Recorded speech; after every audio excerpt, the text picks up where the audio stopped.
बंदहु गुरु पति पदुमु परागा, रुचि सुवास सरस अनुरागा। बंदहु गुरु पति पदुमु परागा, सुरुचि सुवास सरस अनुरागा। अमिय मूरु में चूरन चारु, समन सकल भवरुज परिवारु। सुकृति शंभुतन विमल विभूति, मंजुल मंगल मोद प्रसूति। जनु मनु मंजु मुकुल मले हरिणी, ये तिलक गुण गण बस करनी। ओ घर ही विमल विलोचन ही के, मिटहि दोष दुख भव रजनी के। सूझहि राम चरित मनि मानिक, गुप्त प्रकट जहाँ जो जेहि खानिक। आत्म अनुभव सुख सुप्रकाशु, बड़े भाग्य और आवहि जासु। परमात्मा की भक्ति, जिन्होंने वास्तव में संसार में आकर के परमात्मा की भक्ति कर ली, उनका जीवन धन्य हो गया। और जिन्होंने भक्ति नहीं कर पाई, जीवन उनका ऐसे चला गया। बड़ा अफसोस है दुनिया में ही दिल को लगा देना, भुलाकर आदमी एक हैवान खुद को बना देना। अपने लिए ही संसार में क्या करते हैं कि हम सब कुछ अपना लगा देते हैं, किसमें? संसार बनाने में।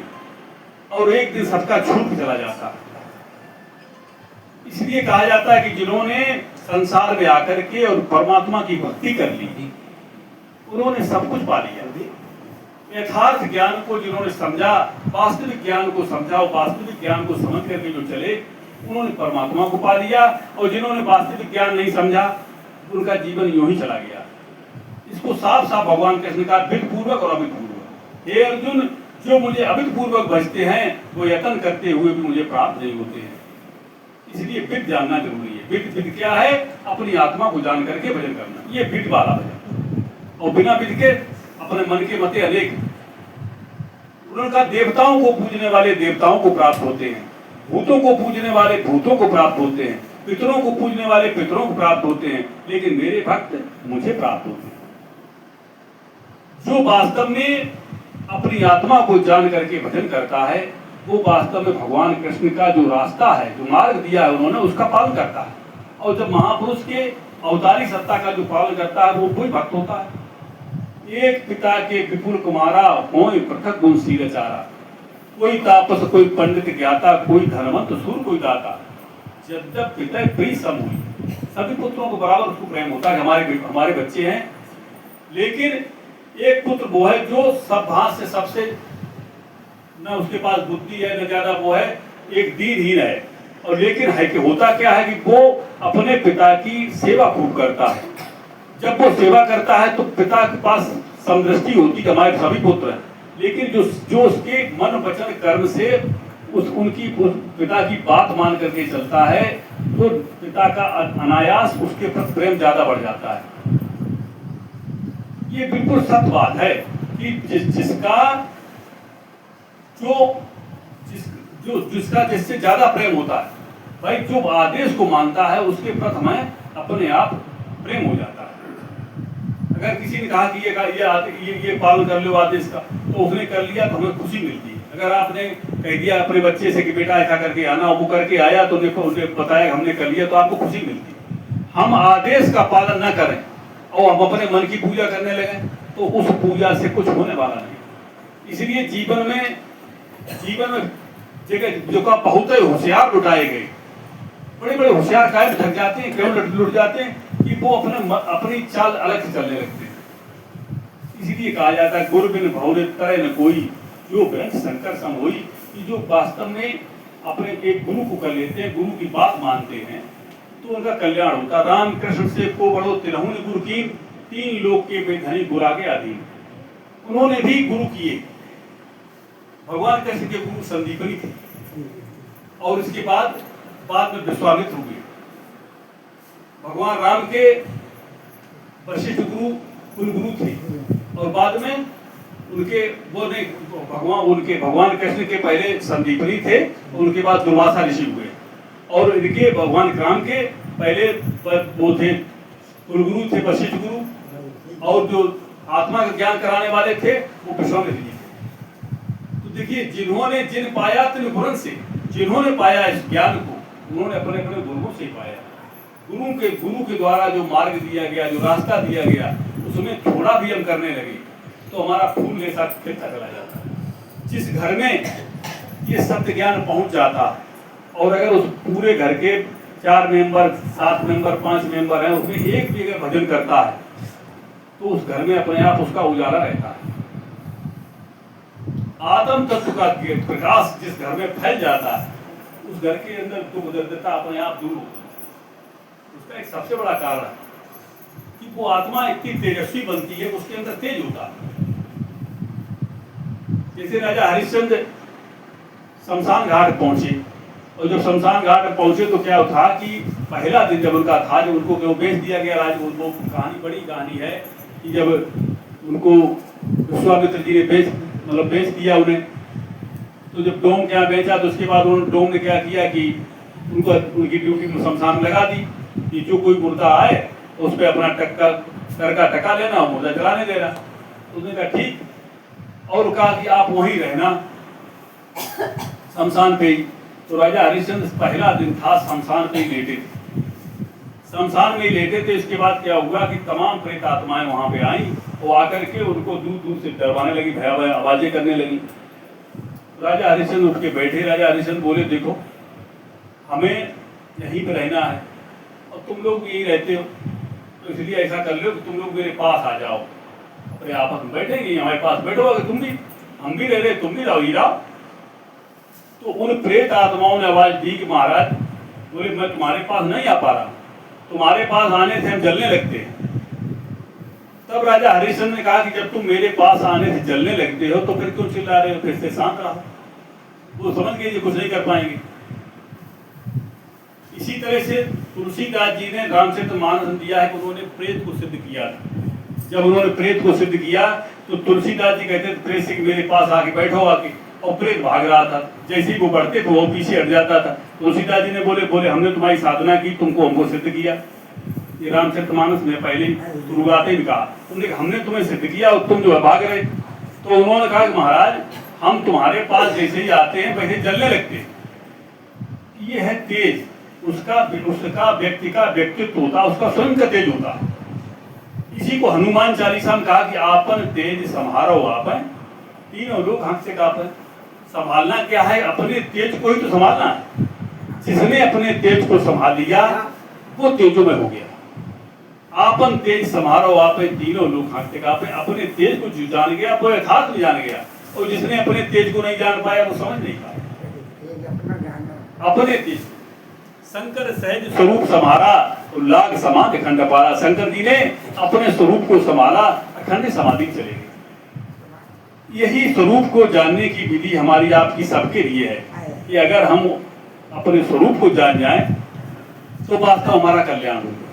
जो भी जान जाए और रास्ता चलनी खुल पड़ेगी। ये नहीं को भाई देखो, बताने वाला जो जितनी झूठा दिलासा देने वाले हैं, लालच बस, लोग बस, जो भी झूठी दिलासा, गलत बात। संत का काम केवल इतना है कि वो मार्गदर्शक है, वो आपको रास्ता बताएगा और उसके रास्ता बताए हुए पर आप चलेंगे तो आप फिर वहां पहुंचेंगे। जे पहुंचे ते पूछिए तिनकी एक ही बात, बीच के 12 बात। जो वहां पहुंच गए उनकी तो एक बात रही, और जो नहीं पहुंचे तो उन्हें अपनी अपनी बात बताई। वो उसमें फंस गए कि हम बड़े, तुम बड़े, तुम छोटे। ये देखिए अद्वैत मत, जिसको कहा अद्वैत मत, द्वैत और अद्वैत। द्वैत क्या है? जब हम परमात्मा को अलग समझते हैं, अपने को, अपने आप को अलग समझते हैं, तब का हे ईश्वर, हे परमात्मा। कपिल मुनि ने कहा कि द्वैत अद्वैत बसें एक ठाई, भागवत में आता है। कपिल मुनि की बात जो है, देवहूति और भागवत उनकी कपिल मुनि का प्रसंग आता है। कपिल मुनि कहते द्वैत अद्वैत बसें एक ठाई, कपिल मुनि शोध करी। उन्होंने ये शोध की, जीवन भर तपस्या करके साधना करके ये शोध की कि द्वैत और अद्वैत एक ही जगह बसता है। कैसे कि जब वो वाणी में होता है, जब वाणी में आता है तब दो हो जाता है, तब वो कहता है हे राम हे कृष्ण, जिसका नाम लेता है तब वो दो होता है। और जब अपनी आत्मा को जान करके भजन करता है तब वाणी को भ्राम हो जाता है, तब वो जब ध्यान करता है तो उसमें ही समा जाता है, उसी को बोलता अपने अपने परमात्मा को, अपने ईश्वर को अपने अंदर देखने लगता है। जहां उसने अंतर्मुख हुआ, अपने अंदर देखा, वैसे ही वो अद्वैत हो गया। और अद्वैत हो गया तब जब ध्यान करता है तब इसको एक संत जी ने कहा है कि चित्तो बन मोरी तुम ही से लागी पिया, चित्तो बन मोरी तुम ही से लागी पिया। कौन पिया से? अंतर्यामी पिया से। अंतर्यामी गुरु है, आत्मा है, वही राम है जो अंतर हमारे बैठा हुआ है। उससे जो हमारी लव लगी तो क्या कहा? चित्तो बन मोरी तुम ही से लागी पिया, चित्तो बन मोरी तुम ही से लागी पिया। हम चित्तबत तुम चित्तबत नाही, तुम चित्तबत कहूँ और पिया, चित्तो बन मोरी तुम ही से लागी पिया। तुम चितवो तो हम हूँ चितवे, तुम चितवत कहूँ और पिया, चित बन मोरी तुम ही से लागी पिया। लानत ऐसे चित को कहिए, एक चित दुई ठौर पिया। दुई ठौर हो गए तो नहीं। लानत ऐसे चित को कहिए, लानत ऐसे चित को कहिए, एक चित दुई ठौर पिया, चित बन मोरी तुम ही से लागी पिया, चित बन मोरी तुम ही से लागी पिया।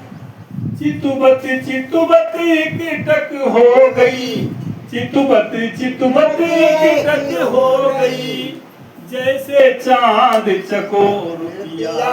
चितुबत चितुबत कीटक हो गई, जैसे चांद चकोर पिया, चित बन मोरी तुम ही से लागी पिया, चित बन मोरी तुम ही से लागी पिया। ये प्रेम कि जब अपने अंदर वो देख लेता है तब उसकी चितवन कहाँ रहती है? उसी जगह पर। संसार के सारे काम करते हुए अगर वो वास्तव में उस तत्व को जान गया तो उसी जगह ठहर गया। ऐसे इसके लिए कहा कि उसका भजन अपने आप हुआ करता है।